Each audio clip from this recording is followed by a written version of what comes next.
You're welcome back. You're still watching A Chat with the Professional, and my guest remains Ngozi Irondi, who is the Executive Vice President, NRC International. And you heard her say NRC is not an offshoot of the National Republican Convention that we had sometime, I think that was in 1993, or the IT solution company that we used to know in those days. Before we went on break, we were trying to get you a feel of your impression about Nigeria, Nigerians in diaspora, and what they could do. Right now, I would want us to narrow this down to specifics. Our educational system has been dwindling for some years now. We've also had some challenges with our infrastructural development and infrastructural decay. What do you think we could do to make things work? We are not saying that even when people portray us in negative ways, there's still a lot more we could do to better our society, being the largest black nation on earth. So what do you think we can do to, apart from, you mentioned having workshops, and then, you know, for those of us who are down home, and then from time to time you coming home.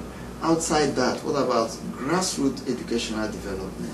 What do you think we can do? Because if we don't have a good foundation, I wonder what we're going to achieve at the higher level.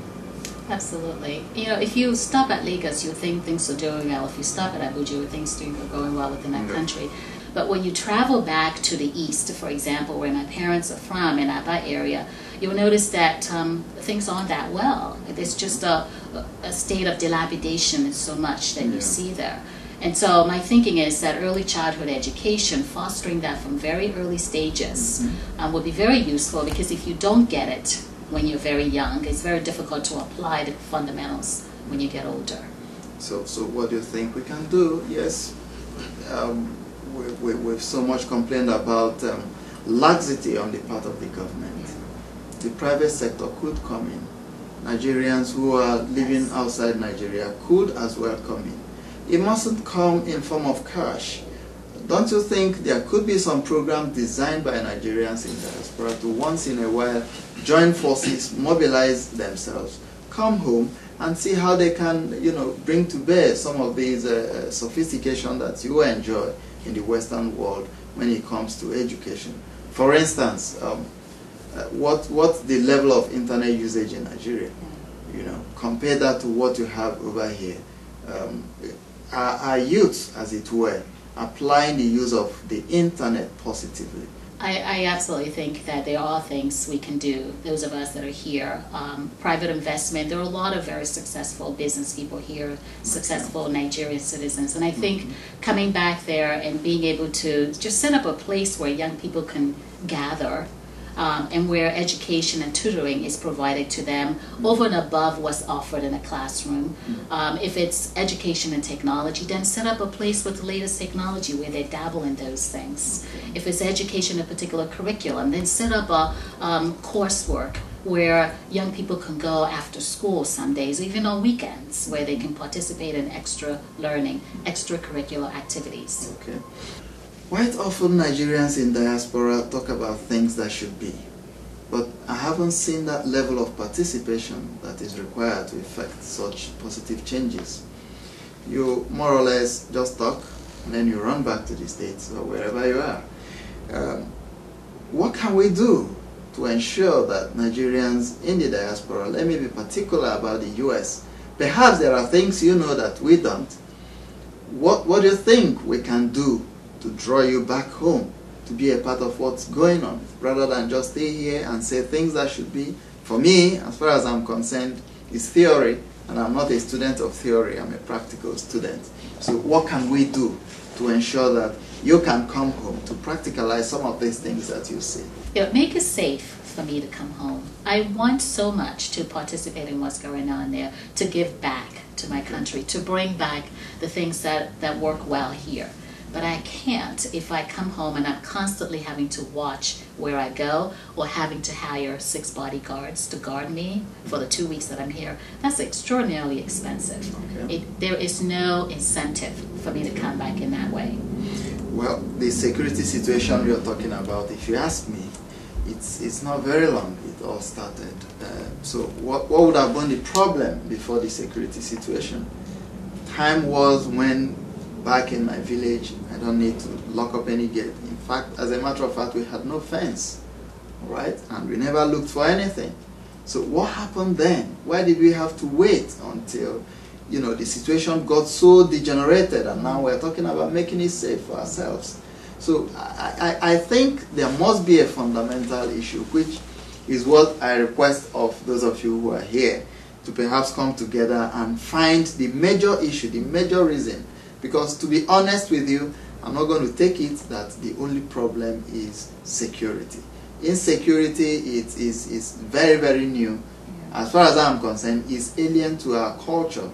It's just coming in because of what they call the black gold since the discovery of oil. And people are seeing how their resources are taken away and spent, and people are living in abject poverty in those communities. For instance, what's going on in the States now, the Gulf of Mexico oil spills, the seriousness that the US government has attached to it. There have been several oil spills in Niger Delta in Nigeria, and we haven't seen anything done either by the oil companies or the government. And here we are, the chief executive of BP, having to leave his seat because of that mess. Yeah. And so, I personally wouldn't take the issue of insecurity for any Nigerian who is living outside Nigeria to say that's the reason why I'm not coming home. Perhaps it might be your own personal reason, but I think we need to research into that, so that if we have a strong point, we can all push it to the government of the day and say, look, we must get this done so that we can have a better society. Wherever I find Nigerians, be it in DC, be it in LA, be it in New York, be it in any other part of this world, Nigerians are usually outstanding. Even the police force, we are talking about insecurity. Go through UN records, Nigerian police force ranks amongst the best in the whole world when you send them on an international mission. So I believe there's something fundamentally wrong that we need to research into to find out. But I'm not going to so much quiz you on that. I just like to get your views on what could be done to ensure that our youth are in sync with what's going on globally, knowing that they should be the leaders of tomorrow. Because what we have at the moment, I must tell you, I am afraid that by the time we are gone, there are no people to take over our places. So what can we do? Well, you know, Martin, I agree with you earlier that there are other reasons beyond security. Security, safety is a more recent issue, if you would agree with me.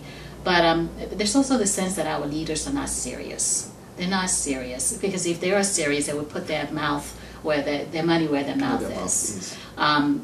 You know, it just appears to those of us that are here that people are elected to enrich themselves and their families, and there isn't as much concern about the citizenship. There isn't enough concern about patriotism in a nation, which is part of what has made this country, U.S., very successful. So if you're concerned about your nation, you'll be concerned about the youth of your nation, because they are the ones that will continue the legacy. But I don't see anything that is being done for them to serve their needs. Would we want to support anything that's youth-related? Absolutely. I mean, I have a youth group of 30 people that I lead on a regular basis.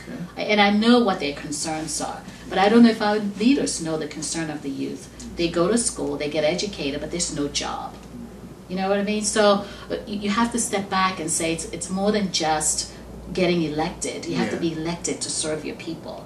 And we don't see them as serious. In few months to come, we'll be talking about general elections in Nigeria. Are you going to participate?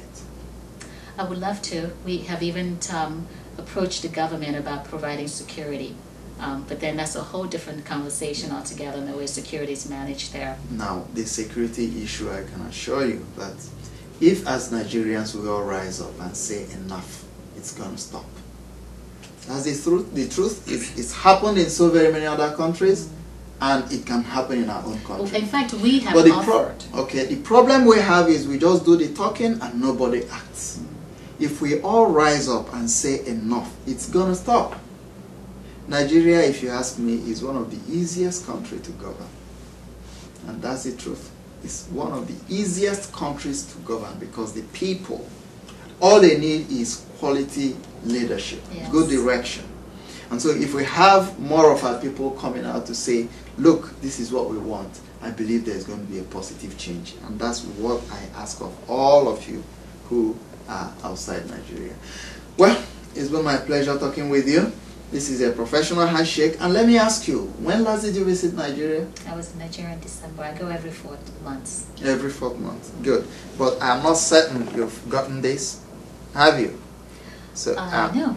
Good. I'm going to decorate you with the Nigerian flag in our color, green, white, green. Courtesy the Federal Ministry of Information and Communications. And so I would like you to put this on wherever you go in DC and all parts of the United States to show you are a proud Nigerian professional. Thank you very much. Once again, the professional handshake is a privilege, and that's what we do to entice the younger ones to grow up to be like you so that they too can be a part of what we're doing. You've got to be a practicing professional to be entitled to this professional handshake. It's not just any kind of handshake. And so please do not go anywhere. I will come back after this break to wrap up this show.